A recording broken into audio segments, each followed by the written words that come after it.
Hey, my so someone said, "What is the book of the month?"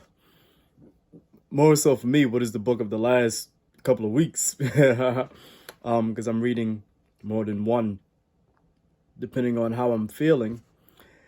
This person, um, I saw their live feed, and this person read the person who I'm talking about, who asked me which book of the month it is, said that they read 96 or 97 books in 2019.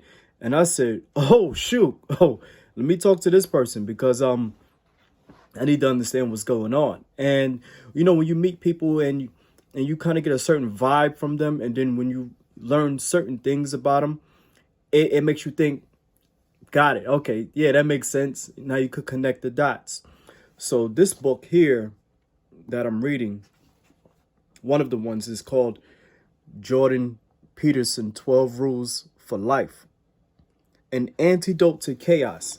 And I saw this book laying on the ground in the park. I said, "Yo, let me get this book," because that book looked like one of the best books out of the chaos of books that was laying around. And I'm gonna highlight something. Then I'm gonna share something. Then the meaning of your life may be sufficient to keep the corrupting influence of mortal despair at bay. Then you may be able to accept the terrible burden of the world and find joy. That part hit me so much, even though everything else is written. But you know how certain things stand out to you and it hits you because it's a reminder. And this is the importance, the purpose, and the responsibility we should all take in some form of reading, because you learn more about yourself too. Certain things stand out. It's like when somebody's giving you a speech and only certain things stick with you. So how this hit me is because in the moment that we're living in, we know what's going on. It's I'm gonna just say this. What is this? June 3rd, 2020. and and in the midst of it, how am I able to keep consistent and be consistent with what I'm doing as far as health and fitness, and still servicing the people and allowing them and helping them to achieve greater fitness and greater health, both mentally, spiritually, and physically? And it is because at some point in my life, I took responsibility. And I took responsibility of finding out my purpose, my talent, and my skills, and building up in it consistently, regardless of what's happening in the world. We live in the United States of America. We know the history of the United States of America. Let's not be stupid. So, once I took so accepting the terrible burden of the world and find joy. Yes, absolutely. The burden of the world, when it comes to health and fitness and training, and then teaching others and getting others to understand, and not only others, but also me as well. I have to take care of my mental, my spiritual, my physical at all costs, and place myself in the center of the storm. Because when the storm clears, what is to be offered and who's going to offer it? So as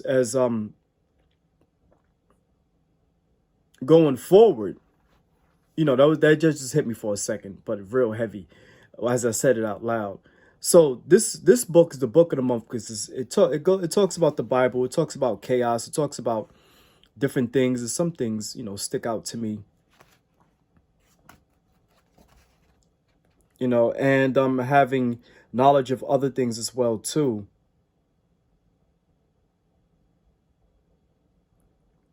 So here's another one too. To stand straight with your shoulders back is to accept the terrible responsibility of life with eyes wide open.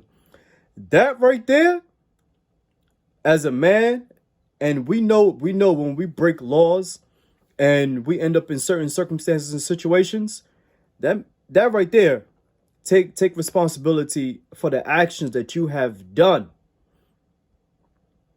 and move on it as if life and death is right there in front of you. You have to make a choice. So I've said in a post a couple posts back, I'm not sure which one, I mentioned, I'm in a situation where I have to see my son through court, visitation. And we have a very good relationship. Everybody does, but it's unfortunate, although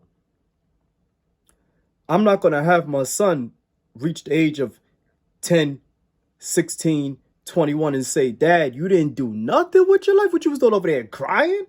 What, because you couldn't see me? I mean, come on, you got the whole world at your feet and hands. And I'm like, but son, but nah, for real, get rid of that. So, and then also the next statement says, oh, so to conclude with that, I want to be the best version that I can be when he starts to become aware of different and realities that happens in the world. It's heavy. So shoulders back, eyes wide open. Now the next statement says, sentence, it means deciding to voluntarily transform the chaos of potential into the realities of habitable order. It means adopting the burden of self-conscious vulnerability and accepting the end of the unconscious paradise of childhood, where finitude and mortality are only dimly comprehended. Man, that means to me the process of growing up, from child to not understanding to living to changing how the way you think and perspective and see things, but don't stay stuck there. You better keep it moving. And man, like accepting the unconscious paradise of childhood. I tell my youth that I train all the time, you ain't got no bills, kid. You ain't got no bills. You don't even pay your own cell phone bill. So shut the fuck up. But that's how I talk to them, because somebody has to let them know, like, school's hard. Man, not that I wish, but at a specific moment, I'm here to do it for the youth that's coming. But imagine if somebody sat there continuously and said, go to work with me 9 to 5 instead of going to school and see if you like this, or go to school where it's free, or work on your talents and skills, which is free. Use the water in the house, which is free.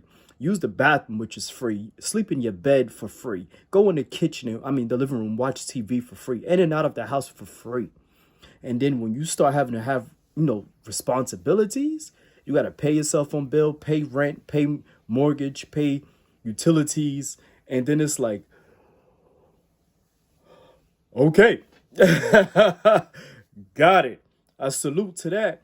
So there is a war that's seen and a war that's unseen, and a war that you don't even know that you're going to be walking into, regardless of what type of life you decide to live. And some people avoid that, but some people work towards wanting to jump into that war, and some get in it and don't realize that the war of gaining and maintaining, and like the book says, put your shoulders back, eyes wide open.